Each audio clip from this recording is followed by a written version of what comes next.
Halo Sobat Dunia Seribu Besar, semoga Sobat selalu diberi kesehatan, panjang umur, dan rizki yang melimpah, amin.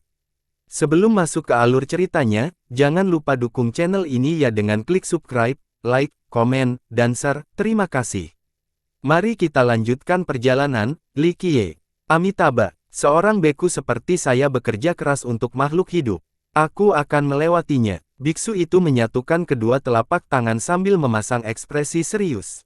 Seberangi dia, bagaimana apanya? Apakah Anda ingin dia mengikuti doktrin Buddha, membunuh, atau memenjarakannya? Gadis itu tersenyum, tampak cantik 100 bunga yang mekar. Kelompok itu langsung memandang biksu itu dengan cara berbeda dan menjadi berhati-hati.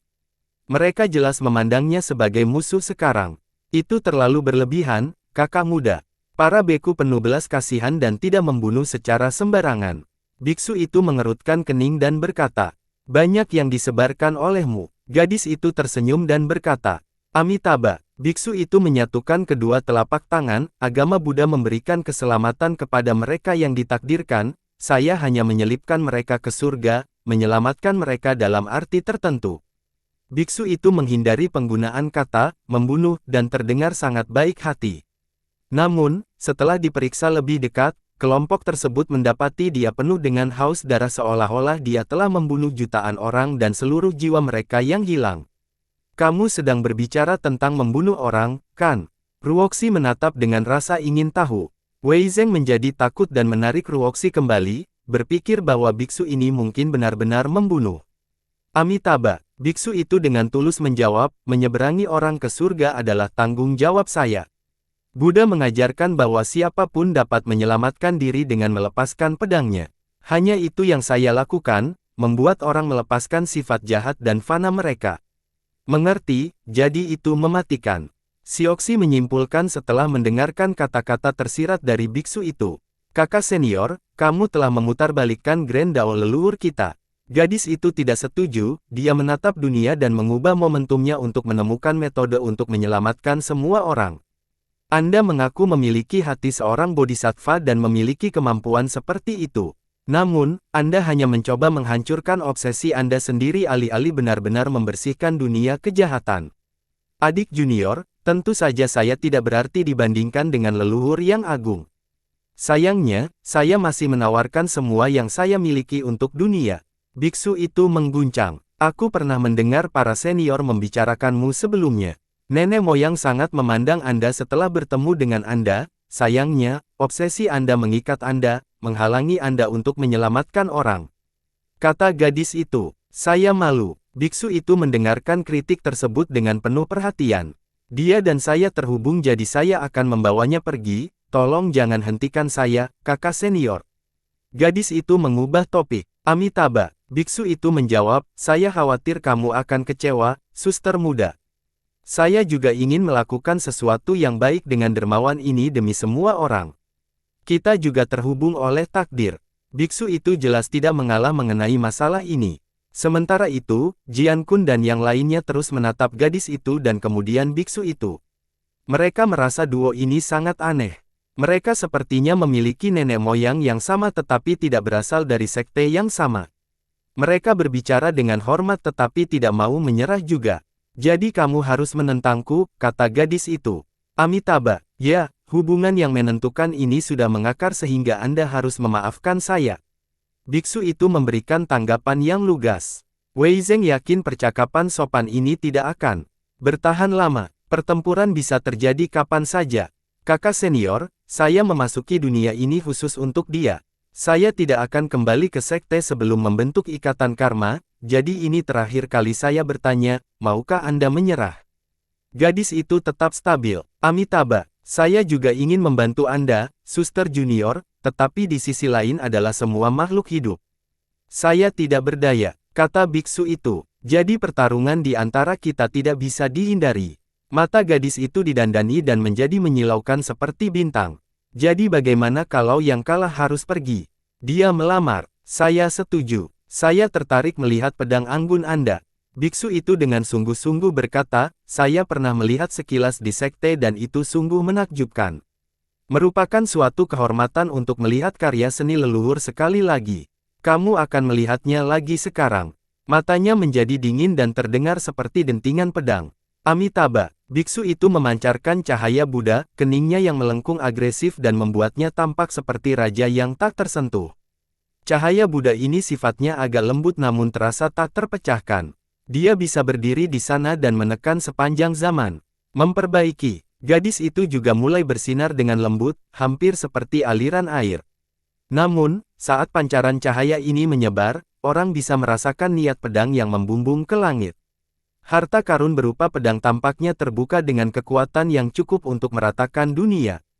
Kelompok itu menjadi takut setelah merasakan kekuatan mengerikan keduanya. Mereka jelas merupakan eksistensi mengerikan yang bisa membunuh makhluk kecil seperti mereka tanpa masalah. Namun, suara terdengar mengganggu duel tersebut. Suara ini tanpa ampun menghantam keduanya seperti sambaran petir. Cahaya mereka langsung runtuh, memaksa mereka terhuyung mundur, sepertinya terluka. Penonton terkejut dan menyadari bahwa itu berasal dari Li Qiye. Keduanya juga mengejutkan dan membekukan. Enyahlah. Li Qiye menyatakan keinginannya yang tertinggi. Semua orang bergidik di hadapan perintahnya, bahkan kaisar sejati terkuat dan tuan perkasa. Maafkan aku, biksu yang ketakutan itu membungkuk dengan kedua telapak tangan rapat dan pergi tanpa ragu-ragu. Aku akan kembali. Gadis berbaju biru itu ragu-ragu sejenak tapi tetap membungkuk lalu pergi. Setelah keduanya pergi, Li Qiye masih duduk di sana tanpa mengedipkan mata seolah-olah tidak terjadi apa-apa. Wei Zheng dan yang lainnya basah kuyup karena keringat dingin, mengira nenek moyang mereka adalah tuan yang sebenarnya. Bangsawan muda, Jia Hui berkata pelan. Sayangnya, Li Qiye tidak mau repot-repot menanggapinya, sepertinya dia kurang tertarik pada hal-hal sepele ini.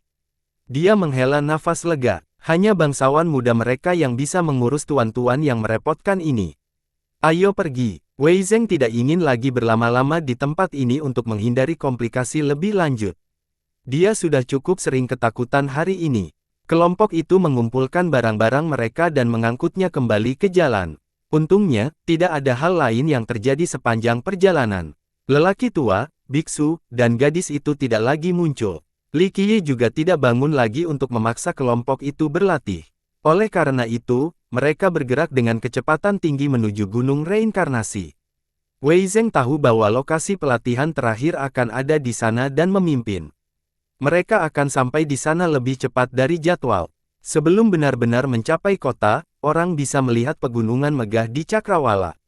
Beberapa dari mereka berada terlalu tinggi di langit untuk melihat puncaknya. Pegunungan ini membentang sekitar 100.000 mil, menciptakan dunia yang mandiri. Di atasnya terdapat istana dan tempat suci yang tua dan megah. Masing-masing cukup besar untuk diklasifikasikan sebagai kota. Gunung Reinkarnasi adalah kota terbesar di sistem iblis abadi. Seluruh tempat itu memiliki wilayah seluas 1 juta, bahkan mungkin lebih. Lebih tepat menyebut tempat ini sebagai kerajaan daripada kota. Namun, ada satu perbedaan yang mencolok. Bangunan di sini dibangun di atas pegunungan. Jadi, jika melihat dari luar, semua orang akan menemukan arsitektur di antara bintang-bintang karena ketinggian puncaknya, pemandangan yang cukup misterius dan menakjubkan. Ada sekitar 10.000 kota yang tersebar di antara pegunung. Namun, hanya sedikit yang terkenal. Mereka dihubungkan oleh banyak pelangi yang terlihat lebih indah setelah hujan. Pelangi ini sebenarnya adalah jembatan ilahi, cara untuk melakukan perjalanan antara gunung dan kota. Banyak sekte memilih untuk tinggal di sekitar kawasan ini, memberikan status khusus. Itu bukan milik sekte atau kekuasaan tertentu, tidak ada yang bisa mengaturnya karena itu milik semua orang di sistem iblis abadi. Orang bisa datang dan tinggal selama mereka suka tanpa batasan masuk. Kota ini diperintah oleh Longevity Hall dan seluruh sekte melalui musyawarah. Jika ada sekte atau sekte yang berselisih satu sama lain, mereka harus mengabaikan masalah pribadi ini setelah datang ke kota. Satu-satunya penandatanganan memerlukan persetujuan dari kedua pihak untuk bertarung di kota. Jika tidak, pihak agresif harus menunggu musuhnya meninggalkan kota. Mereka yang melanggar aturan ini harus menerima sanksi dan hukuman dari seluruh sistem.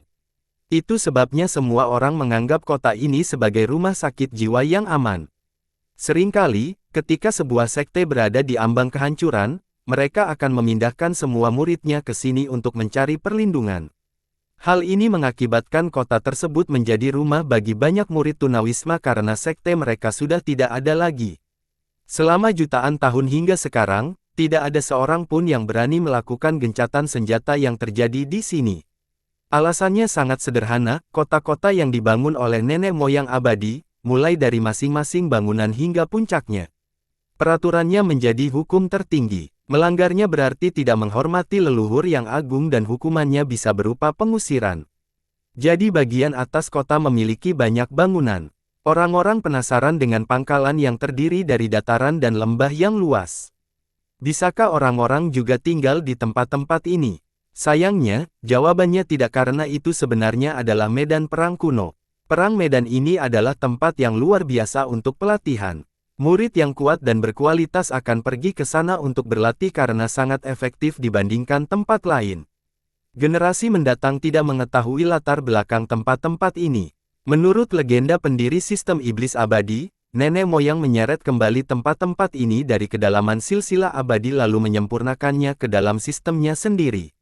Kelompok itu sekarang berada tepat di luar dan Wei Zeng menjadi emosional saat melihat kota-kota besar. Sekte kami juga memiliki beberapa kursi dan perkebunan besar di kota ini saat itu. Dia memberitahu juniornya, kami punya perkebunan di sini. Anak-anak muda menjadi bersemangat. Sekte mereka saat ini tampak seperti desa kecil dibandingkan dengan skala besar di sini. Jadi, mereka adalah orang kampung yang mengunjungi kota untuk pertama kalinya. Para junior merasa tersanjung karena sekte mereka pernah memiliki wilayah di tempat ini. Ya, Mount Sword dulunya memiliki lebih dari 100 tempat tinggal di sini dan sebuah rumah besar. Wei Zeng berkata dengan lembut, apa yang terjadi pada mereka? Jia Hui bertanya, sadar bahwa mereka tidak lagi memilikinya. Wei Zeng tersenyum kecut dan menenangkan. Kepalanya, kami menjualnya selama masa-masa sulit. Sekte ini menghabiskan banyak uang untuk membeli pil guna mengembangkan potensi bakat. Hal ini akhirnya menyebabkan kebangkrutan dan terpaksa dijual. Dia merasakan kepahitan karena kejatuhan yang tajam dari kasih karunia. Sekte mereka yang mulia telah direduksi menjadi sekte kelas 3 sekarang. Alasan lainnya adalah karena gunung reinkarnasi terlalu jauh dari penjaga gunung kita. Nenek moyang perlu menggunakan terlalu banyak batu asli untuk membuka portal Dao untuk konferensi. Pengeluaran ini menjadi terlalu banyak sehingga mereka memutuskan untuk mundur dari tempat ini. Wei Zeng menambahkan, Mount Sword tentu saja ingin mempertahankan wilayah mereka di tempat ini tetapi tidak dapat menyeimbangkan pengeluarannya. Kelompok itu diam setelah mendengarkan guru sekolah mereka. Masa kini kurang optimis bagi sekte mereka. Kami akan mengeluarkannya kembali, baik properti kami maupun pengaruh kami di sini. Mungkin bukan hari ini, tapi kita akan menyelesaikannya pada generasi kita nanti. Jia Hui akhirnya memecah kesunyian. Dia berbicara dengan penuh percaya diri sehingga tidak ada yang bisa menahan tekadnya. Tanggung jawab untuk merevitalisasi sekte ini ada pada kalian semua. Wei Zeng senang melihat kelompok tersebut mendapat motivasi positif dari Jia Hui. Ke medan perang kuno, Li Qiye tiba-tiba menyela seruan moral tersebut. Rombongan tidak berani main-main dan langsung menuju ke satu medan perang. Medan perang di bawah kota berbeda dengan ciri khasnya yang unik. Li Qiye menyuruh mereka pergi ke salah satu tempat yang terletak di antara dua gunung dengan jalan masuk batu. Setelah menaiki tangga, mereka melihat medan perang besar di depan. Senjata rusak dan pelat baja tersebar di mana-mana bersama dengan kerucut. Mereka telah kehilangan keilahiannya karena terlalu banyak waktu berlalu. Namun demikian, senjata-senjata ini jelas luar biasa jika dilihat dari materialnya. Sayangnya, pertempuran sengit di masa lalu masih menjatuhkan mereka. Perang medan ini telah menghancurkan gundukan tanah, kuil, dan lubang yang dalam, tanda kehancuran yang terjadi di sini. Jadi ini medan perang kuno. Kiki berkemah sambil melihat ke area yang dipenuhi kabut dan kabut. Ini pertama kalinya mereka melihatnya, begitu pula Wei Zeng. Sektenya tidak memiliki sumber daya yang cukup untuk membawanya ke sini selama masa mudanya. Sekalipun mereka bersedia melakukan perjalanan jauh, mereka juga tidak memiliki senior yang kuat untuk mengawal mereka. Sudah lama sejak pertempuran terakhir, namun rasa haus darah dan niat bertarung masih ada. Rupanya banyak jiwa yang tersesat masih mengaum dan berjuang habis-habisan. Sungguh mengharukan melihat tempat ini. Seseorang dapat merasakan kegigihan para pejuang yang mati ketika berdiri di luar dan tidak dapat menahan rasa hormat. Wei Zheng dan yang lainnya secara alami merasakan niat bertarung yang kuat dan menjadi emosional. Orang bisa dengan mudah membayangkan pertempuran sengit yang terjadi di sini. Para prajurit yang membunuh masih ingin menulis setelah bertahun-tahun. Minggir! Tiba-tiba, mereka mendengar teriakan keras dari belakang. Sekelompok datang dari belakang, cukup mudah untuk menunjukkan bahwa mereka ada di sini untuk berlatih. Pakaian mereka menunjukkan pendidikan tinggi mereka. Semuanya memiliki aura bangsawan dan pernak-pernik serta harta yang mahal. Anak-anak malang seperti kelompok Li Jiankun dari sekte kecil tidak bisa dibandingkan dengan mereka sama sekali. Di antara mereka ada seorang gadis yang gaya berpakaiannya sebenarnya kurang sombong. Namun, temperamennya terkesan arogan dan sombong. Mereka mulai berteriak meski berada sangat jauh seolah-olah kelompok Jiankun menghalangi. Faktanya, Jiankun dan yang lainnya tidak menghalangi jalan siapapun. Pintu masuknya besar dan hanya menempati sebagian kecil. Meskipun demikian, mereka masih menyingkir, tidak terbiasa menyukai murid-murid angkuh dari sekte yang lebih besar. Bam! Sebuah cambuk menghantam tanah dekat Jiankun, hampir mengenai dia. Salah satu murid laki-laki dalam kelompok baru ini berteriak dengan agresif, "Jadilah cerdas dan berdirilah di samping." Ini jelas tidak ada konsistensi dengan jalan itu sendiri. Para pendatang baru hanya ingin bertindak dengan cara yang sombong dan menindas para penggarap dari sekte yang lebih kecil untuk menikmati superioritas yang mereka anggap. Jiankun menahan dirinya karena cambuk itu tidak mengenai dirinya. Mereka tidak ingin ada masalah, tidak, mereka tidak mampu memprovokasi sekte-sekte yang lebih besar ini. Akan tetapi, si gadis muda ini kurang sabar dan menyuarakan ketidakpuasannya, masih banyak ruang yang tersisa, jadi mengapa kita harus tetap? Wei Zheng berhenti untuk melanjutkan karena dia sudah terbiasa dengan adegan seperti ini. Oh, ada masalah. Laki-laki yang memegang cambuk berhenti dan memukulnya. Saya hanya mengatakan yang sebenarnya. Ruoxi masih kesal. Dia terlalu muda dan naif, tolong jangan pedulikan kami. Wei Zheng buru-buru melompat masuk dan tersenyum pada murid laki-laki itu. Pemuda itu menerima dan memaafkan mereka setelah melihat permintaan maaf Wei Zheng. Sementara itu, gadis di tengah memperhatikan Jiahui dan mahkotanya. Kamu adalah orang bijak baru dari Mount Sword atau apalah? Dia dengan arogan bertanya sambil memandang rendah Jiahui. Ya, itu benar. Wei Zheng tersenyum dan memasang nada rendah hati. Sungguh omong kosong. Gadis itu berkata dengan nada meremehkan, tidak sembarang orang bisa memakai benda itu, jangan kehilangan akal sekarang. Dengan itu, kelompok ini memasuki medan perang kuno. Ekspresi Wei Zheng berubah tapi dia tidak membalas. Kelompok ini tidak berhenti di medan perang tertentu tetapi beralih ke medan perang yang lebih besar. Kepala sekolah, mereka sangat arogan, mengapa kita perlu meminta maaf kepada mereka? Sangat tidak adil, keluh-keluh Ruoxi. Adil atau tidak, kamu harus menontonnya saat kita berada di luar. Memprovokasi seseorang yang lebih kuat dapat menimbulkan bencana. Ini adalah dunia di mana yang kuat memakan yang lemah dan lidah yang lepas dapat menyebabkan banyak masalah. Wei Zheng berkata dengan ekspresi serius. Apakah hukum dan keadilan tidak penting? Ruoxi baru saja menjadi seorang amatir, murid terbaru di antara kelompoknya. Jiankun dan yang lainnya sudah terbiasa dengan hal ini dan tidak merasakan tingkat kemarahan yang sama. Jika kamu menginginkan keadilan, bicaralah dengan tinjumu dan jatuhkan dia. Li Qiye tiba-tiba membuka matanya dan berkata, tapi itu akan membuat mereka sama-sama terpesona. Dia menutup kepalanya sebagai tanggapan.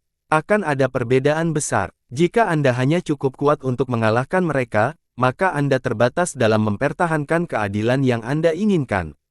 Namun, jika tinjumu cukup kuat, kamu akan mampu mengubah peraturan di suatu wilayah atau seluruh dunia.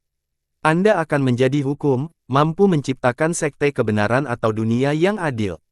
Tentu saja, Anda juga dapat menciptakan dunia di mana Anda adalah orang nomor satu, dan langit adalah batasnya. Ingat, hukum dan persetujuan memerlukan kekuatan dan kekuatan untuk dipertahankan. Jika Anda menginginkan keadilan, kuatkan diri Anda terlebih dahulu. Li Qiye menjelaskan lebih lanjut. Kelompok itu dipindahkan. Mereka hanya ingin menjadi lebih kuat dan mengembangkan hukum prestasi yang lebih baik di masa lalu dan tidak pernah memikirkan masalah yang lebih dalam. Mereka mempelajari sesuatu yang baru dan lebih menginginkan kekuatan. Ketika tinju seseorang cukup kuat, itu akan menjadi hukum. Pengungkapannya mencakup banyak logika dalam kehidupan. Dan peluang untuk tumbuh lebih kuat ada di hadapan Anda semua sekarang. Pergilah berlatih, keluarkan keringat dan darah. Upaya Anda akan menciptakan kehidupan dan dunia yang Anda inginkan. Dia berkata dengan malu-malu, ingatlah ajaran nenek-nenek moyang.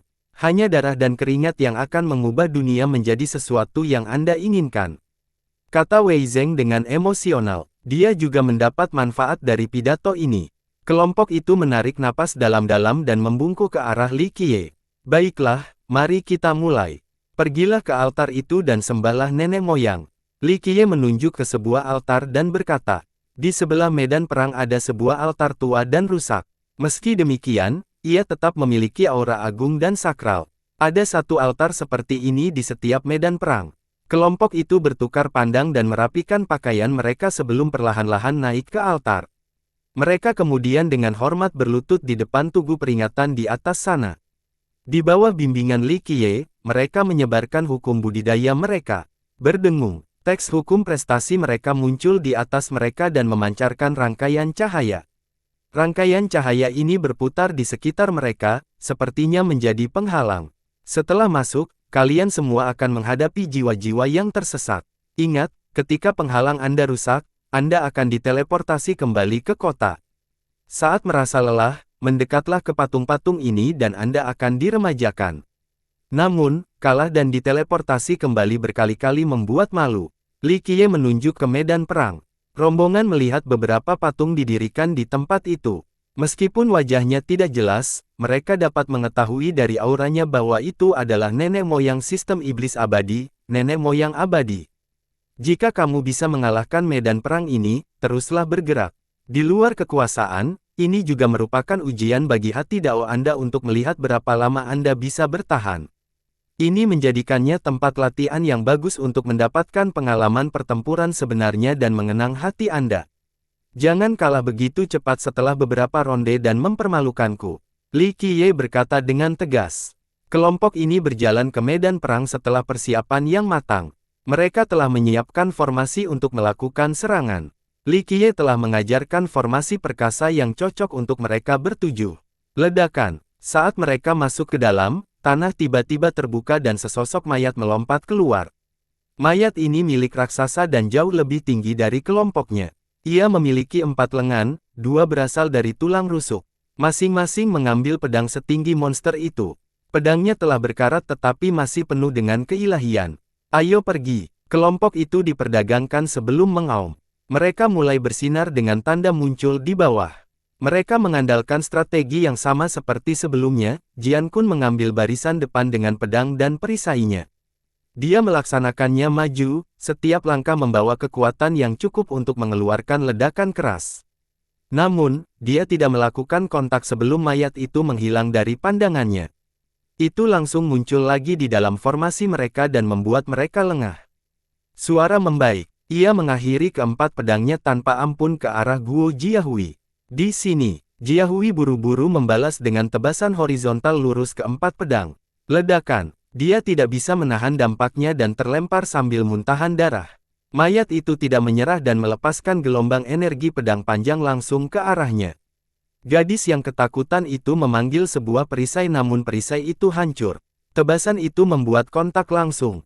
Awas! Kelompok itu berteriak. Retakan. Suara patah tulang muncul dan penghalang pertahanan di sekelilingnya runtuh. Berdengung. Dia diteleportasi. Katak. Kelompok itu akhirnya berhasil mengejar mayat tersebut dan menyerang. Namun, pedang keempat itu menari dengan pembohong. Kelompok itu tidak dapat bertahan lama dan dikalahkan mundur juga. Bas! Penghalang pertahanan mereka hancur satu demi satu dan mereka terpaksa keluar dari medan perang. Kelompok itu tidak bertahan lama melawan mayat yang kuat ini. Li Qiye tidak menjelaskan kegagalan mereka. Setelah beberapa saat, kelompok itu muncul lagi di pintu masuk untuk mencoba lagi. Bodoh! Li Qiye berkata dengan dingin tanpa repot-repot melihat ke arah mereka, dikalahkan bahkan sebelum menggunakan formasi. Kamu sudah mati ribuan kali di medan perang ini dengan keterampilan yang sangat sedikit. Kelompok itu menundukkan kepala karena malu. Ini adalah musuh paling kuat yang pernah mereka lihat sejak pelatihan mereka. Sayangnya, mereka sebenarnya meremehkan musuh. Beberapa waktu yang lalu, beberapa kali mencoba menjatuhkan mereka tetapi mereka selalu kembali dengan kemenangan. Dengan demikian, mereka menjadi berpuas diri dan terlalu percaya diri terhadap keterampilan dan tim kerja mereka. Sayangnya, mereka bahkan tidak bisa memanfaatkan formasi mereka kali ini sebelum dikalahkan. Li Qiye memberi mereka salep dan berkata, jika kamu kalah setelah 1 atau 2 gerakan lagi, kembalilah ke Mount Sword. Dia mudah diajak bicara secara normal tetapi sisi tegasnya muncul selama latihan. Kelompok tersebut menerima obat-obatan dan pulih kembali. Salep ini luar biasa, memungkinkan mereka untuk segera sembuh dari luka yang parah. Mereka meminta bantuan nenek moyang mereka sekali lagi sebelum memasuki kembali medan perang.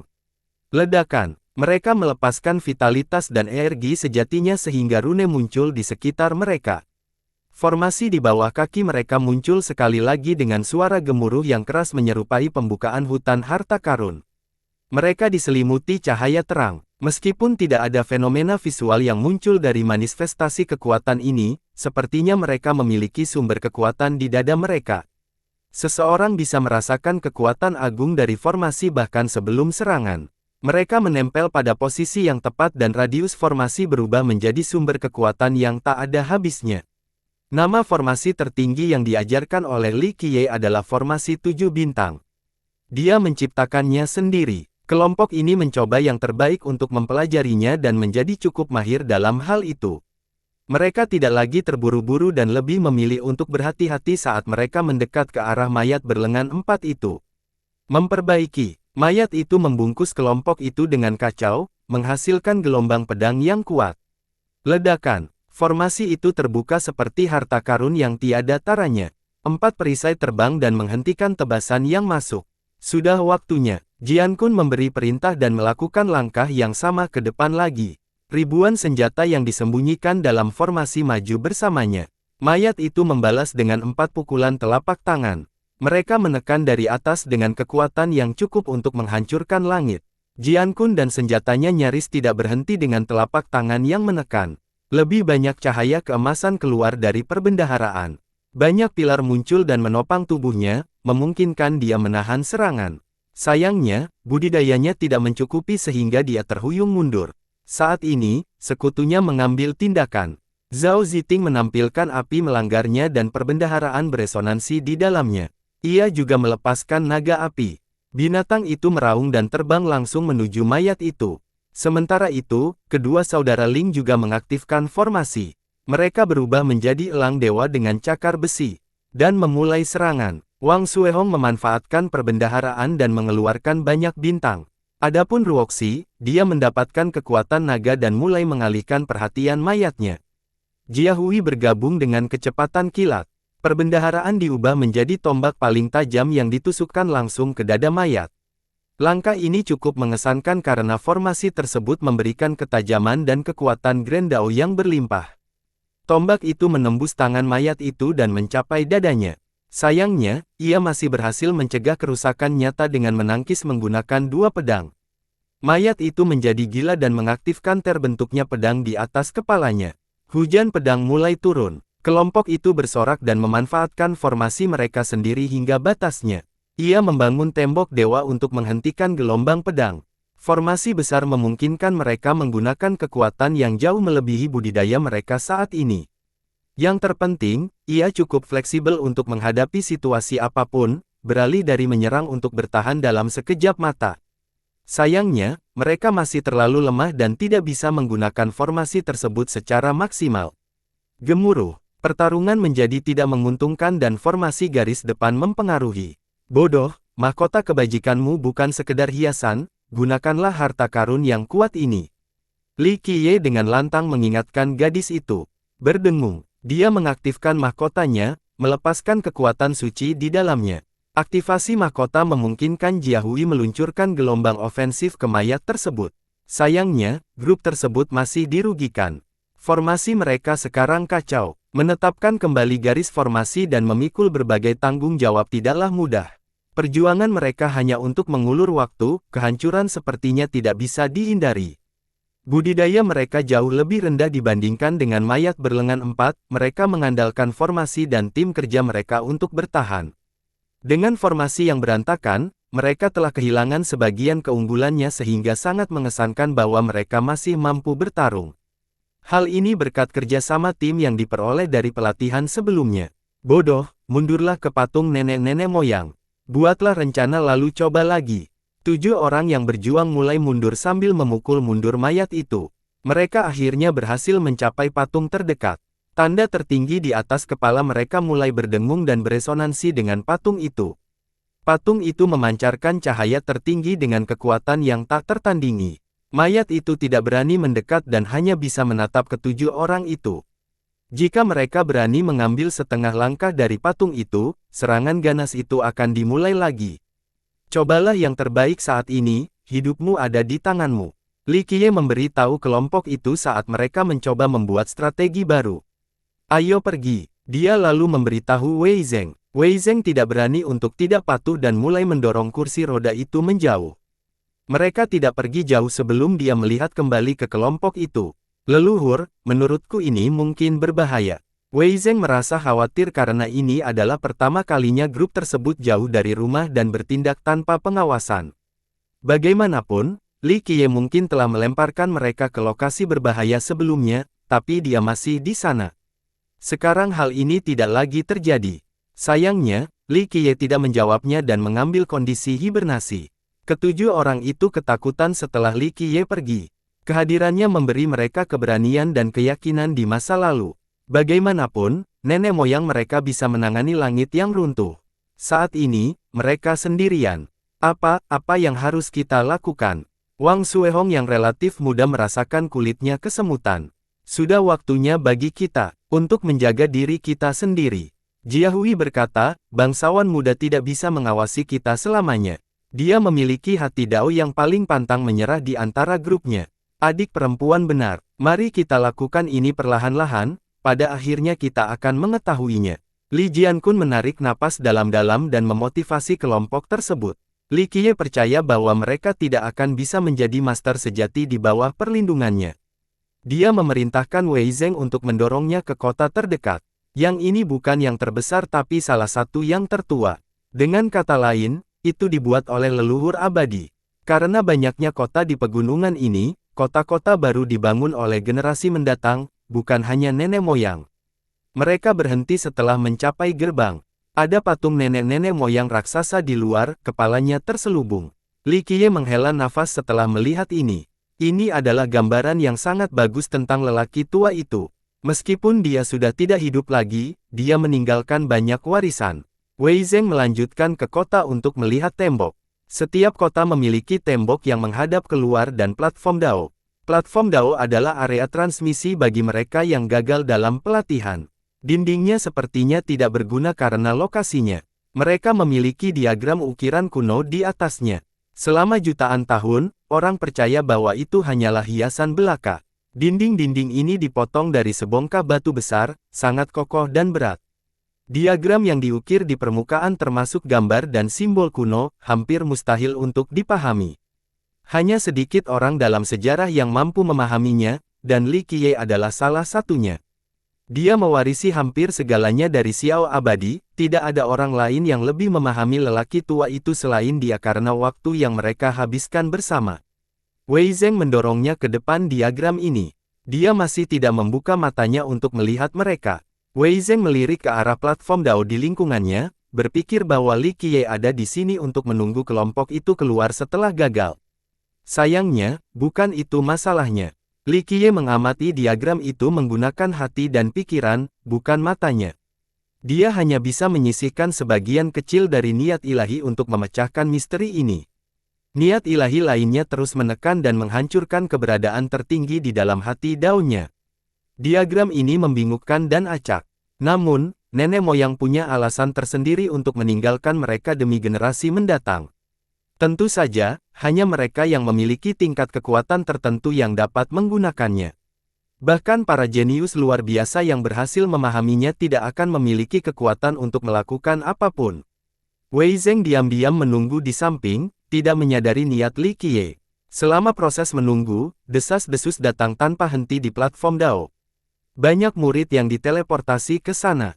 Beberapa orang terluka parah, yang lain menjanjikan darah. Mereka telah gagal dalam pelatihan dan penghalang mereka telah dipatahkan. Jadi, mereka diteleportasi ke kota terdekat. Wei Zeng menjadi sangat khawatir, takut kelompok Jiahui akan muncul berikutnya. Bagaimana jika salah satu dari mereka juga mati? Benar saja, Wang Suehong akhirnya diteleportasi dan digulingkan di tanah.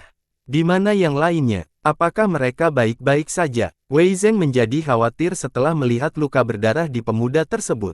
Mereka masih bertarung. Suehong menginginkan seteguk darah tetapi sebelum dia bisa menyelesaikannya, suara mendengung terdengar. Xiu Ling dan Xiu Qi juga didorong keluar dari portal, terluka. Berikutnya adalah Li Jiankun dan Zhao Ziting, juga terluka. Akhirnya, Guo Jiahui dan Ruoxi terpaksa keluar. Jiahui terutama terluka dengan luka yang mengerikan, tulangnya patah di beberapa tempat.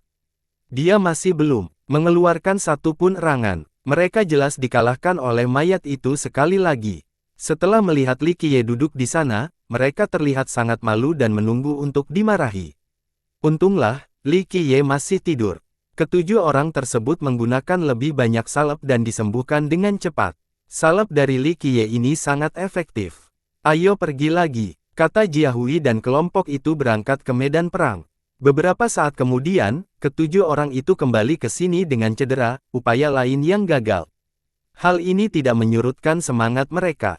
Semangat mereka sebenarnya meningkat karena waktu yang dibutuhkan untuk mengirim mereka kembali meningkat setelah setiap upaya. Itu berarti mereka secara bertahap meningkatkan strateginya. Wei Zeng menghela nafas lega setelah melihat peningkatan yang nyata. Usaha dan rasa sakit mereka tidak sia-sia. Li Qiye berhenti di depan diagram untuk waktu yang lama. Sementara itu, kelompok itu diteleportasi beberapa kali tetapi dia tidak setuju. Orang tua, kamu benar-benar mencoba yang terbaik tetapi masa depan terlalu tidak dapat diprediksi. Bahkan makhluk yang paling menentang surga pun bisa berubah menjadi tulang. Setelah beberapa saat, dia membuka matanya dan menghela napas, menatap ke kejauhan. Banyak yang telah menempuh jalan ini sebelumnya. Mereka adalah eksistensi terkuat dan terpintar pada zamannya, tuan yang paling luar biasa. Sayangnya, mereka mati atau menyerah pada kebobrokan. Kematian itu heroik dan mengharukan. Mereka hanya bisa menyalahkan diri mereka sendiri karena tidak cukup kuat atau tidak cukup mempersiapkan diri. Yang jatuh memiliki kekurangan yang sama selain memiliki jantung Dao yang lebih lemah. Seseorang seperti Xiao Abadi tentu saja memiliki hati Dao yang cukup kuat. Dia berkeliling dunia selama banyak era namun masih gagal menyelamatkan zamannya sendiri. Dia cukup beruntung untuk bertahan hidup tetapi tidak bisa melakukan apapun untuk mengubah keadaan. Sayangnya, dia tetap melakukan persiapan dan meninggalkan hal-hal untuk memperingatkan generasi mendatang, berharap mereka tidak mengulangi kesalahan yang sama seperti dia. Tentu saja, sedikit yang benar-benar memenuhi syarat untuk menempuh jalan yang sama dengannya. Ayo pergi. Li Qiye berhenti berpikir dan diperintahkan. Sedang pergi. Leluhur, apakah kita tidak menunggu juniornya? Wei Zeng melirik ke platform Dao dan bertanya. Mereka akan menyusul. Li Qiye tidak peduli. Wei Zeng mengikuti perintah tersebut dan mendorong Li Qiye ke kota berikutnya. Li Qiye melakukan hal yang sama dan berhenti di depan tembok kuno. Kesabarannya akhirnya membuahkan hasil. Sekelompok junior muncul di platform Dao ini.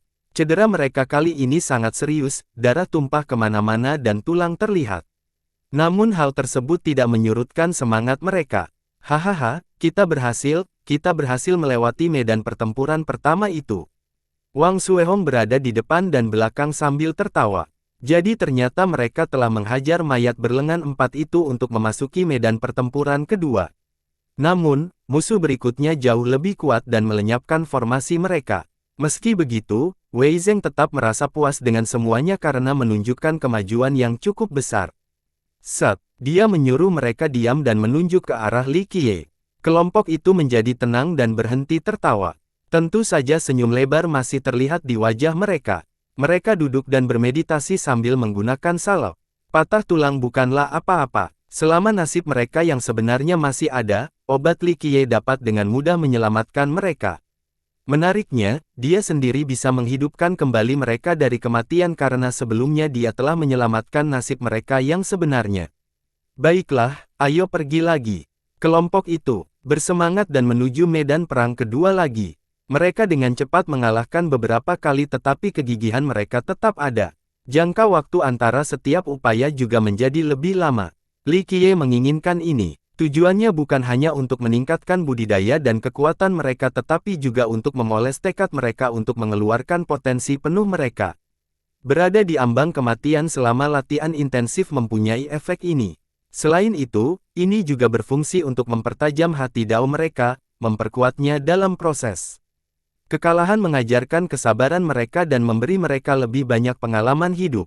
Li Qiye percaya bahwa hati dao lebih penting dari apapun. Banyak orang jenius yang tidak dapat bangkit kembali setelah kekalahan pertama karena lemahnya hati dao mereka. Beberapa akhirnya bergabung dengan jalan jahat juga. Itu sebabnya dia perlu fokus untuk memperkuat hati mereka. Kemenangan kali ini tampak semakin jauh. Wei Zeng melihat kelompok itu kembali melalui portal setelah kegagalan lainnya. Sepertinya mereka baru saja keluar dari sungai darah. Beberapa lukanya sangat mengerikan. Misalnya, Li Jiankun perlu digendong oleh saudara laki-laki Xiu meskipun mereka sendiri terluka parah. Wang Xuehong kehilangan lengannya, dada Jia Hui ditembus oleh pedang. Mereka tidak lagi bangun setelah transmisi. Apa yang telah terjadi? Wei Zeng setelah terbang melihat ini. Dia menarik napas dalam-dalam setelah melihat lukanya. Merupakan keajaiban bagi ketujuh orang itu untuk tetap hidup, meski hanya dengan satu nafas yang tersisa. Wei Zeng terkejut kali ini karena lukanya lebih serius dari percobaan sebelumnya. Kelompok itu berada di ambang kematian. Li Qiye akhirnya membuka matanya dan mengangkat tangannya untuk menyedot kelompok itu. Grand Dao-nya berubah menjadi kuali berisi obat di dalamnya dan dia menempatkannya di dalamnya. Kuali itu tampak seperti kepompong besar pada saat ini. Wei Zeng berdiri di sana dan berdoa, berharap tidak terjadi apa-apa pada orang ketujuh ini. Tidak mudah bagi Mount Sword untuk menghasilkan 7 benih yang luar biasa. Sayangnya, tidak ada yang perlu bingung saat Li Qiye sedang bepergian, muncul. Kuali itu retak dan menghilang sehingga kumpulan itu terjatuh ke tanah. Ketujuh orang itu kembali sempurna, condong biasanya. Terima kasih, leluhur bangsawan muda karena telah menyelamatkan kami. Mereka tergeletak di tanah. Apa yang telah terjadi? Wei Zeng menunjukkan kekhawatirannya. Dia dapat melihat bahwa luka-luka ini tidak datang dari jiwa-jiwa yang terhilang. Kelompok itu diperdagangkan. Akhirnya, Wang Xuehong menumpahkannya, orang Zhou itu yang melakukan ini. Zhou, yang mana? Wei Zeng tidak tahu tentang musuh dengan nama belakang ini. Kepala sekolah, kelompok itulah yang kita temui di pintu masuk. Pemimpin mereka adalah seorang gadis bernama Zhou Ziqing, seorang murid dari Central Secret Ground. Ziting terungkap. Jadi, Wei Zeng terguncang. Central Secret Ground adalah silsilah teratas dalam sistem, setingkat dengan kerajaan 8 Trigram. Apalagi keduanya juga punya perjanjian pernikahan. Apakah kamu merasakan perasaannya? Kenapa dia tidak menahan diri? Wei Zeng memasang ekspresi serius. Kami tidak merasakan perasaannya sama sekali.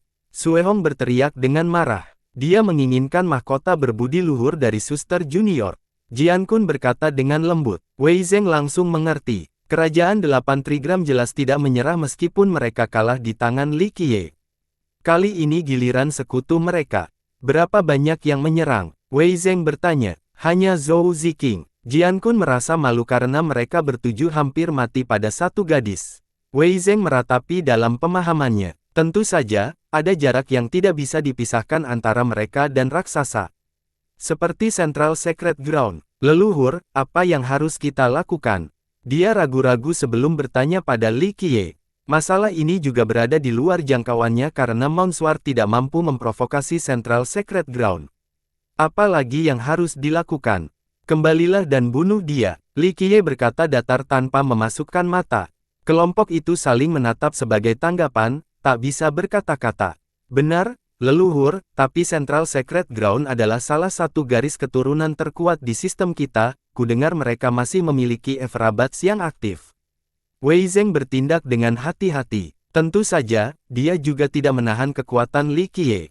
Namun, mereka baru saja memprovokasi 8 Trigram dengan membunuh banyak muridnya, bahkan memberdayakan seorang utusan. Menyinggung Central Secret Ground saat ini berarti melawan dua sistem raksasa. Dia tidak pernah berani memikirkan hal seperti ini di masa lalu. Kakinya pasti sudah gemetar hanya dengan memprovokasi salah satu dari mereka, karena tidak memiliki keberanian untuk melakukannya. Tidak adil jika berasumsi. Bagaimanapun, Mounsward hanyalah seekor semut jika dibandingkan. Dua sekte lainnya dapat memetakannya dalam waktu singkat. Oleh karena itu, dia selalu menahan diri saat berhadapan dengan 8 trigram. Ini adalah masalah berkelanjutan hidup. Pikiran untuk melawan dua raksasa pada saat yang sama membuatnya ketakutan. Kalau begitu, apa yang akan kamu lakukan? Apakah menurut Anda mereka akan berhenti hanya karena Anda kebobolan? Bagaimana kalau menyerahkan mahkotanya agar mereka bisa mempromosikan orang bijak berikutnya? Li Qiye tersenyum dan berkata. Wei Zeng berpikir. Tentu saja dia tidak ingin menyerahkan mahkotanya karena itu penting untuk kebangkitan mereka di masa depan. Status mereka akan sangat berbeda setelah memiliki seorang bijak karena mereka adalah bagian dari cabang ortodoks. Jika Anda tidak ingin menyerah, maka satu-satunya hal yang perlu dilakukan adalah berjuang. Li Qiye berkata, lawan dan kalahkan mereka sampai mereka tidak bisa berkata apa-apa lagi, sampai mereka gemetar ketakutan, sampai mereka menyerah pada ide-ide serakah. Ditambah lagi, ini adalah satu sekte, tidak seperti kita menentang keseluruhan sistem, meskipun itu juga tidak masalah. Li Qiye menambahkan dengan acuh tak acuh. Kami mematuhi perintah Anda, leluhur. Wei Zeng mengambil keputusan dan membungkuk ke arah Li Qiye. Seperti kata pepatah, carilah kekayaan di tengah kematian. Jika sekte mereka tidak berani menghadapi tingkat bahaya ini, lalu bagaimana mereka bisa bangkit kembali di masa depan? Terlebih lagi, Li Qiye masih ada. Buatlah keputusanmu sekarang. Tapi ingat, ini terserah Anda. Kembalilah dan bunuh dia untuk tumbuh lebih kuat, kata Li Qiye. Para pemuda bersumpah lagi. Terakhir, Jia Hui yang pertama berbicara, kami ingin melawannya lagi, namun diperlukan pelatihan lebih lanjut. Meskipun Jian Kun adalah kakak pertama mereka, Jia Hui berperan sebagai pemimpin spiritual karena hati daunnya. Zhou Ziqing ini memiliki beberapa harta karun yang kuat. Kalau tidak, kita hanya perlu berlatih sedikit lagi sebelum menjatuhkannya. Ziting ragu-ragu. Harta, itu bukan masalah besar. Li Qiye menjawab dan dengan santai menganugerahkan artefak perkasa kepada kelompok tersebut. Harta karun ini sebenarnya juga cocok dengan kekuatan masing-masing. Saat memegangnya, kelompok tersebut menemukan bahwa harta karun itu sangat cocok seolah-olah diciptakan khusus untuk mereka. Wei Zeng tercengang melihat harta karun yang bersinar karena berada di tingkat kerajaan dan abadi. Sekte mereka memiliki banyak harta seperti ini sebelum mempertimbangkannya. Sayangnya, hal ini tidak lagi terjadi pada masa sekarang. Hanya satu yang akan dianggap sebagai harta karun sekte. Mereka hanya digunakan demi kelangsungan hidup. Belum lagi murid biasa, bahkan dia tidak bisa membawanya keluar. Itu sebabnya dia menganggap pemberian biasa ini sangat menakjubkan. Tentu saja, harta karun ini tidak berarti apa-apa bagi Li Qiye. Perbendaharaannya memiliki artefak yang cukup untuk menakut-nakuti seseorang sampai mati. Apalagi para pemuda pun kaget saat memegang hartanya juga. Ini adalah pertama kalinya mereka melihat sesuatu yang begitu berharga dan kuat, apalagi bisa menggunakannya. Ini hanya seperti mimpi, hanya saja ini benar-benar terjadi dalam kenyataan. Cepatlah berterima kasih kepada leluhurmu atas kebaikannya. Wei Zeng yang pertama bereaksi, sisanya kembali sadar dan menyadari apa yang baru saja dilakukan Li Qiye. Terima kasih, leluhur bangsawan muda. Kelompok ini melakukan koutou penuh. Berlatihlah sekarang, jika kamu tidak bisa mengalahkan mereka dengan harta ini, jangan pernah menyebut namaku dan hubungan kita dengan siapapun lagi. Itu akan sangat mengejutkan. Li Qiye memberitahu mereka. Berdengung, dia merentangkan telapak tangannya dan membuka dimensi lain, ini adalah ruang dimensi tingkat dalam, 10 tahun di sana sama dengan 1 hari di luar. Pilihlah yang terbaik di sana atau jangan berpikir untuk keluar. Dia langsung melemparkannya ke sana sebelum mereka sempat bereaksi. Ini adalah jenis pelatihan yang sangat buruk. Kelompok tersebut menemukan bahwa medan perang kuno adalah surga dibandingkan dengan dimensi berbeda ini. Sayangnya, mereka tidak ingin mengecewakan Li Qiye. Mereka mengikuti petunjuk Jia Hui dan giginya. Wei Zeng senang sekaligus gugup setelah melihat ini. Bagaimanapun, budidaya mereka akan meningkat secara gila-gilaan. Mereka akan menjadi cukup mampu untuk melakukan tugas apapun di masa depan, jika mereka bisa keluar tanpa cedera. Li Qiye menutup matanya lagi setelahnya. Beberapa saat kemudian, gadis yang mereka temui kembali di pintu masuk dan pagar betisnya berlari dengan marah. Di mana mereka? Zhou Ziqing bertanya pada Wei Zheng dengan nada angkuh. Siapa yang Anda bicarakan? Wei Zheng tetap tenang. 7 murid dari sektemu, terutama gadis dengan mahkota berbudi luhur itu. Ziqing meminta jawaban. Oh, murid-murid kita yang tidak mampu. Mereka telah berangkat untuk pelatihan lebih lanjut. Dia membalas. Berangkat untuk pelatihan lebih lanjut. Ziqing bersinar dengan jijik, jadi mereka berlari seperti anjing, benar-benar terintimidasi oleh saya. Kamu adalah kepala sekolah mereka, kan? Ya, dia mengizinkan. Dengarkan baik-baik, panggil kembali muridmu yang kalah dan serahkan mahkotanya. Jangan salahkan saya karena tidak menahan diri jika dia tidak menurut. Sekte kami akan menyerang sekolahmu, bersiaplah menghadapi musik pada saat itu. Dia mengancam. Wei Zheng tentu saja kesal. Dia masih seorang guru sekolah jadi dipandang rendah seperti ini membuatnya marah. Sekolah Mounsward kami selalu rendah hati dan tidak pernah menimbulkan masalah bagi siapapun. Ziqing memotongnya dan mencibir, saya tidak peduli, orang bijak Anda kalah dari saya sehingga dia tidak memenuhi syarat untuk memakai mahkota. Itu milik kita sekarang. Ekspresi Wei Zheng sangat jelek saat ini, tidak ada yang bisa menangani rasa tidak hormat seperti itu. Benarkah? Kedengarannya kamu benar-benar percaya diri untuk mengalahkan mereka lagi. Li Qiye berbicara. Siapa kamu? Dia menyorotinya. Sial dia tidak tahu apa-apa tentang kekalahan total Fukun. 8 Trigram menganggap ini terlalu mengecualikan dan menyembunyikannya dari orang luar. Dia adalah nenek moyang Mounsward. Wei Zheng melompat masuk. Sepertinya siapapun bisa menjadi leluhur saat ini. Itu adalah sekte kecil bagimu, tidak dapat menghasilkan karakter yang mengesankan dan harus menggunakan orang cacat sebagai palsu. Zhou Ziqing melirik ke arah Li Qiye setelah mendengar Wei Zheng dan tidak menemukan sesuatu yang mengesankan di matanya.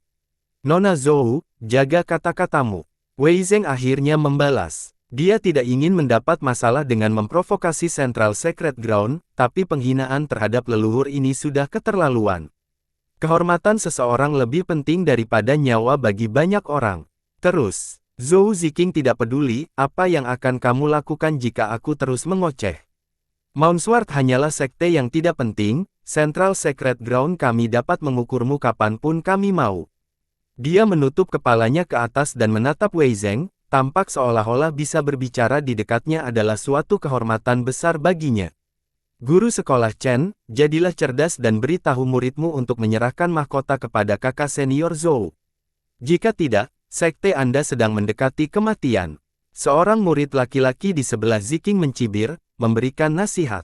Wei Zheng sangat marah dan merengut sebagai tanggapan. Siapa tuanmu? Li Qiye, sebaliknya, tampak tidak peduli dengan hal itu. Dia duduk di sana, tampak dalam kondisi kesehatan yang buruk.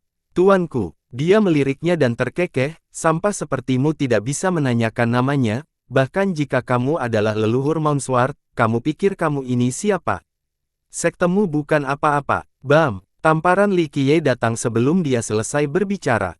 Dia terlempar dan akhirnya jatuh ke tanah, melarikan diri dari darah dan gigi. Dia kehilangan sebagian besar giginya dan pipinya berubah bentuk. Dia terlihat sangat jelek sekarang. Aku mengajarimu demi dia sekarang. Li Qiye tidak peduli. Seseorang seperti dia tidak lebih dari seekor nyamuk di matanya. Kamu berani memukulku. Saya akan membunuh kamu. Dia bangkit dan meraung sebelum mengundang pedang. Memperbaiki. Pedang itu terbang ke depan, ingin diubah menjadi pasta daging. Ledakan. Li Qiye menjentikkan duri dan menghancurkan pedangnya. Tamparan lain datang dan menjatuhkannya ke tanah. Retakan. Tulangnya hancur dan darah menodai seluruh gaunnya. Berhenti. 10 atau lebih temannya berteriak dan memanggil berbagai harta dan senjata untuk menyerangnya pada saat yang bersamaan. Li Qiye bahkan tidak perlu menoleh. Harta karun ini meledak dan kelompok itu pun ikut terbang. Semua orang yang tertekan di tanah, tidak bisa bangkit kembali. Membunuh semut sepertimu hanya akan mengotorinya. Li Qiye dengan malas menatap mereka dan berkata, kamu, Central Secret Ground tidak akan membiarkan ini berlalu begitu saja. Nona adalah orang suci di sana, calon Ratu 8 Trigram. Aliansi kami akan menghancurkanmu. Ziking mengancam. Bam, bam, bam. Li Qiye dengan santai dan tanpa ampun menamparnya 10 kali lagi. Merembes darah keluar dari pipinya yang hancur. Seluruh struktur wajahnya hancur. Ini adalah Li Qiye yang penuh belas kasihan karena dia bisa mengubahnya menjadi darah dengan satu jari. Hanya karena aku tidak membunuhmu bukan berarti aku tidak bisa menyetujui keadaanmu. Aku bisa menelanjangimu dan menggantungmu di dinding kota, mari kita lihat apakah kamu akan tetap sombong, kata Li Qiye. Gadis itu menjadi takut dan gemetar, tidak berani membalas. Aku tidak akan membunuhmu, tapi bukan berarti pelanggaranmu sebelumnya dimaafkan.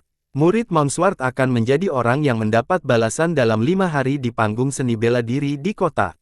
Satu pertarungan, Anda melawan 7 itu. Jika Anda menang, mereka hanya bisa menyalahkan diri sendiri karena lemah dan mahkota akan menjadi milik Anda, begitu pula dengan nyawa mereka. Jika Anda kalah, ya, saya tidak perlu mengatakan lebih banyak.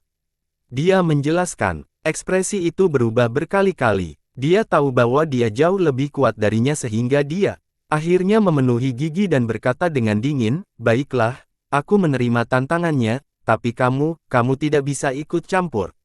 Jangan khawatir, aku tidak perlu menyampaikannya karena satu pandangan saja sudah cukup untuk membunuh semut sepertimu. Li Qiye tampak bosan dengan percakapan ini. Dia menarik kekuatan dan kelompok itu berjuang untuk bangkit.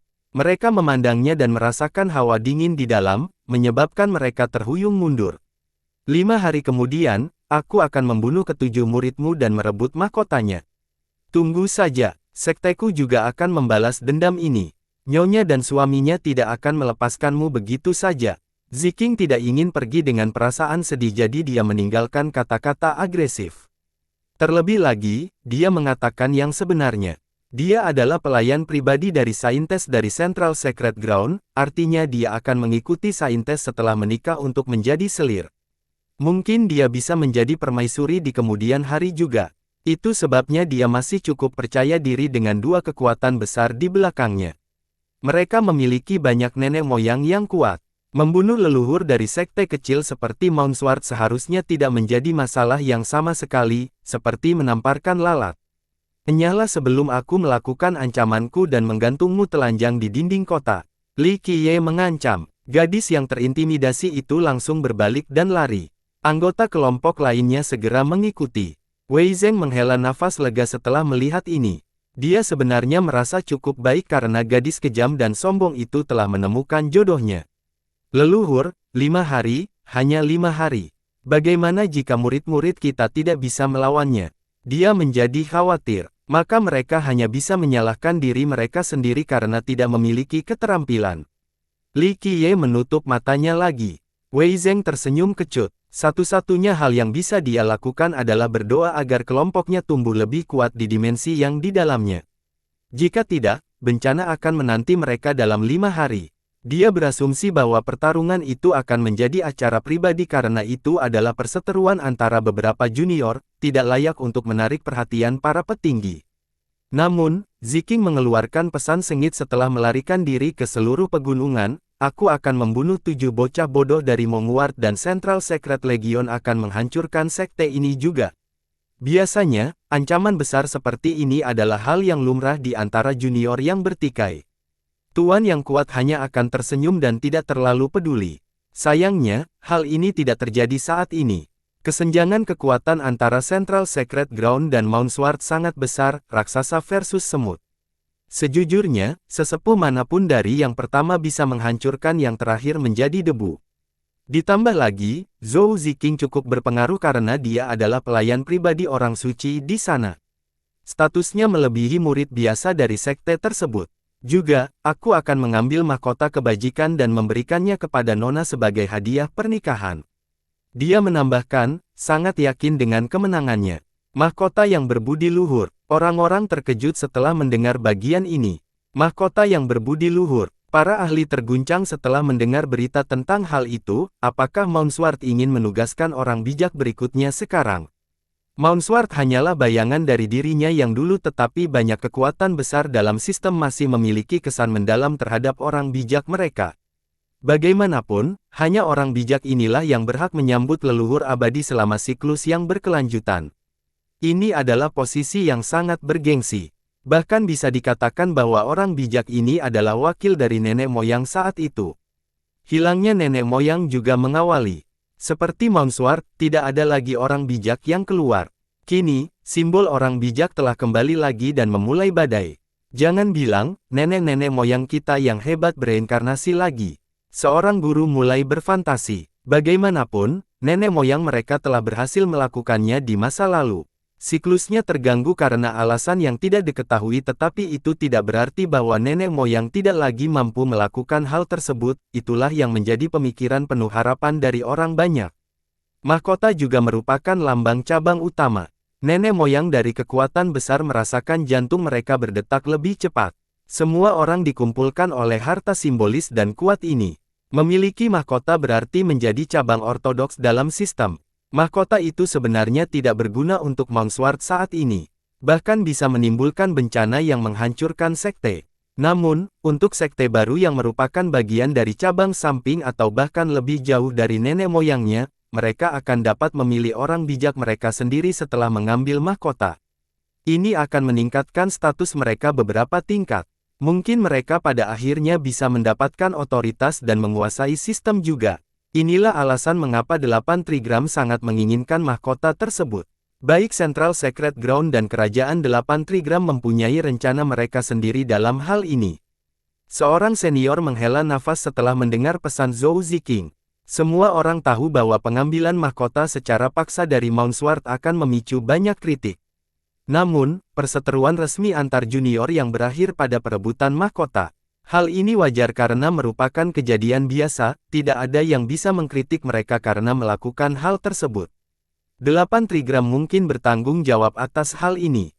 Mereka adalah kerajaan terkuat saat ini sehingga mereka membutuhkan mahkota ini untuk mewujudkan status resmi.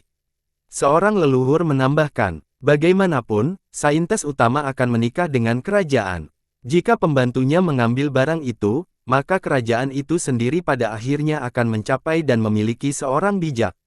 Banyak tokoh besar yang menyesal tidak membuat skema yang sama. Jika mereka telah melakukan ini sebelumnya, mungkin merekalah yang memegang mahkota saat ini. 8 Trigram pasti akan tercapai. Seorang ahli menganalisis masalah. Zhou Ziqing tidak begitu luar biasa di kalangan generasi muda, tetapi dia seharusnya tidak mempunyai masalah mencetak 7 murid dari Mounsward, tidak masalah jika ketujuh orang ini adalah yang terbaik di sekte itu. Tentu saja, para penonton yang rakus perlu menahan diri.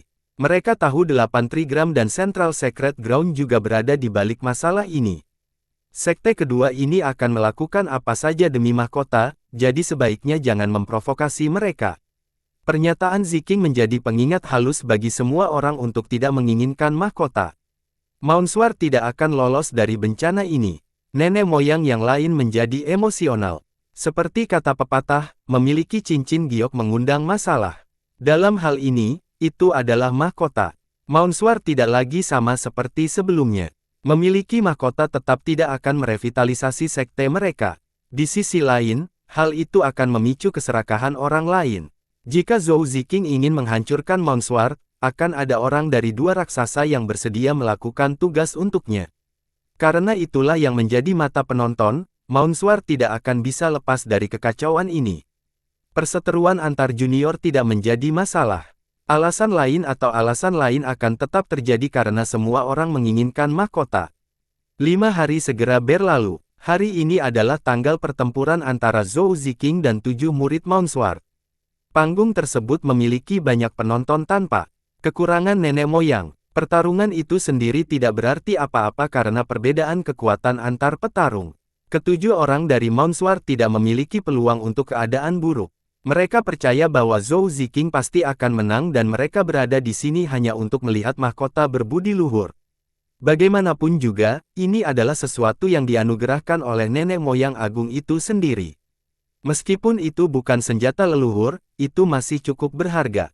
Zhou Ziqing datang lebih awal, masih dikelilingi oleh banyak teman. Dia mengenakan jubah merah, terlihat mendominasi dan sombong. Dia juga yakin akan kemenangan, siap memasukkan mahkota ke dalam tasnya. Dia juga tidak takut pada leluhur dari Mount Sword itu karena dia mengundang karakter dengan level yang sama ke sini juga. Senang bertemu denganmu, Nona Zhou. Teman-teman muda datang menyambutnya. Beberapa dari generasi terakhir juga ikut bergabung. Jika Zhou Ziqing hanyalah keajaiban biasa di Central Sacred Ground, dia tidak akan memiliki status yang sama. Namun, menjadi pelayan orang suci di sana mengubah segalanya. Dia memiliki peluang untuk menjadi selir atau bahkan permaisuri putra mahkota dari Trigram di masa depan. Ingat, 8 Trigram cukup kuat untuk akhirnya merebut sistem otoritas. Putra mahkota juga akan segera naik tahta dan dia akan memiliki segalanya pada saat itu. Bayangkan saja, seseorang mungkin tidak bisa menyanjung raja karena kurangnya kontak tetapi mereka masih bisa berkomunikasi dengan seorang permaisuri. Melalui itu, seseorang dapat menyampaikan agenda mereka kepada raja, ini sudah cukup. Orang suci itu tidak ada di sini untuk menyemangatinya. Seseorang berkata dengan pelan, faktanya, banyak orang ingin melihat orang suci ini karena dia dianggap sebagai wanita paling cantik di sistem iblis abadi. Penampilannya bisa memikat pria manapun. Dia tidak perlu muncul untuk ini. Sebagai ascender yang luar biasa, hanya satu kata darinya dan banyak master akan mengambil tindakan sebagai penggantinya, tidak sulit baginya untuk menyatakan kematian Mount Sword. Seorang master penutup kepala. Ini memang benar. Orang suci itu dikabarkan adalah ascender tingkat 8, dan hampir mencapai tingkat ke-9. Selain itu, dia juga calon Ratu 8 Trigram. Dia cukup berpengaruh untuk memerintahkan ascender lain untuk menghancurkan Mount Sword, tidak ada gunanya datang ke sini secara langsung. Faktanya, Zhou Ziqing menganggap hal ini juga tidak pantas baginya. Jika bukan karena mahkota dan potensi kritik, dia akan menyuruh ahli lain untuk membunuh murid-murid ini daripada harus melawan mereka sendiri. Sudah lama sejak Ziqing tiba di sini dan orang-orang dari Mount Sword masih belum ditemukan. Para penonton terus menatap pintu masuk untuk mengantisipasi. Tentu saja, mereka tidak bersemangat melihat para jenius dari Mount Sword, hanya Virtuous Crown. Mereka mengadakan pertunjukan yang menarik, ingin datang terlambat atau semacamnya. Beberapa kehilangan kesabaran dan keluhan. Menurutku tidak seperti itu. Mereka mungkin melarikan diri kembali ke Mount Sword, menyadari inferioritas mereka dibandingkan Nona Zhou. Apa yang disebut pertempuran hanyalah taktik jangka panjang. Seorang beku dapat bersembunyi tetapi tidak dapat bersembunyi pelipisnya. Ziqing mencibir. Beberapa pendengar bergidik. Semua orang merasa bahwa dengan melarikan diri kembali ke sekte mereka, para murid ini hanya memberi Central Sacred Ground lebih banyak alasan untuk melakukan mobilisasi melawan Mount Sword. Pada saat itu, Central Sacred Ground hanya akan mengatakan bahwa mereka telah mengingkari janji dan mengirim pasukan ke sana dengan alasan yang tepat. Mahkota itu akan menjadi milik mereka saat itu.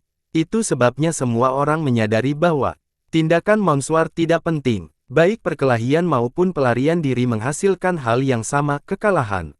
Yah, menurutku kita bisa yakin bahwa murid-murid itu ingin memasukkan kepala mereka ke dalam cangkangnya seperti kura-kura yang ditanam. Seseorang merasa sombong setelah melihat seberapa tinggi matahari berada di langit. Siapa bilang kita melarikan diri? Sebuah suara tenang muncul. Mereka di sini. Akhirnya, seseorang segera mengenali guru sekolah Chen Weizeng dan berteriak. Semua orang menoleh dan melihat total 9 orang masuk. Di antara mereka ada seorang penyandang disabilitas berkursi roda. Para penonton saling bertukar pandang. Kelompok ini terlihat cukup lemah. Tampaknya rumor tentang penurunan Mount Sword tidak berlebihan. Mereka tidak bisa disalahkan karena meremehkan Mount Sword.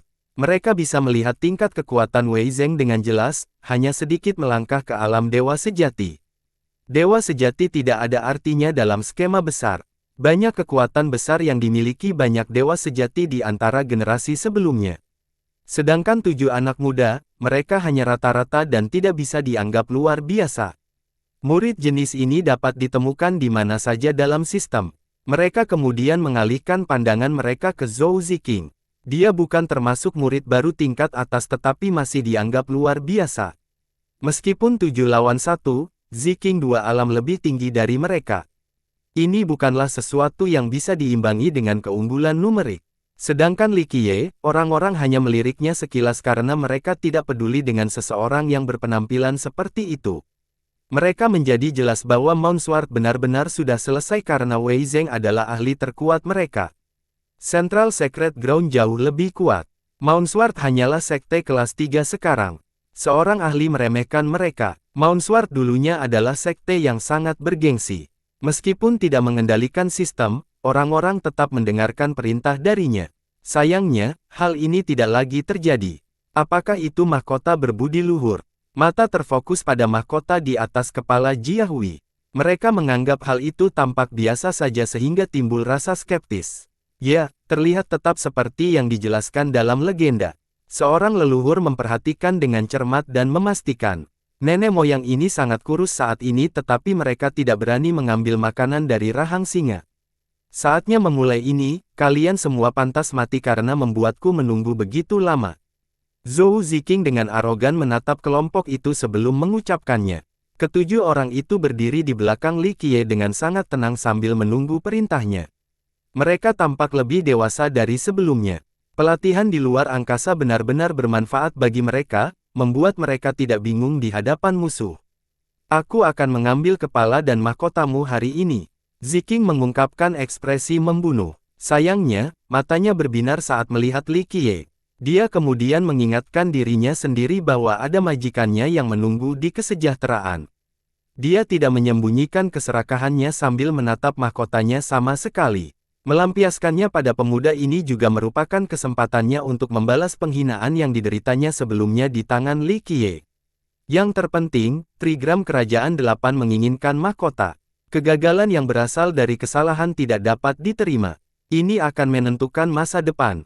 Sukses berarti melonjak menuju kemakmuran. Dia pasti akan dianugerahi dan menjadi selir putra mahkota dari 8 Trigram. Pada saat itu, dia bisa meminta hujan dan angin secara tiba-tiba. Itu sebabnya dia sangat bertekad saat ini untuk mendapatkan mahkota, tidak ada yang bisa dihentikan. Pergilah sekarang, jangan kembali tanpa kepalanya karena hal itu. Menghinaku, Li Qiye berkata tanpa membuka matanya, tidak peduli dengan penonton yang hadir.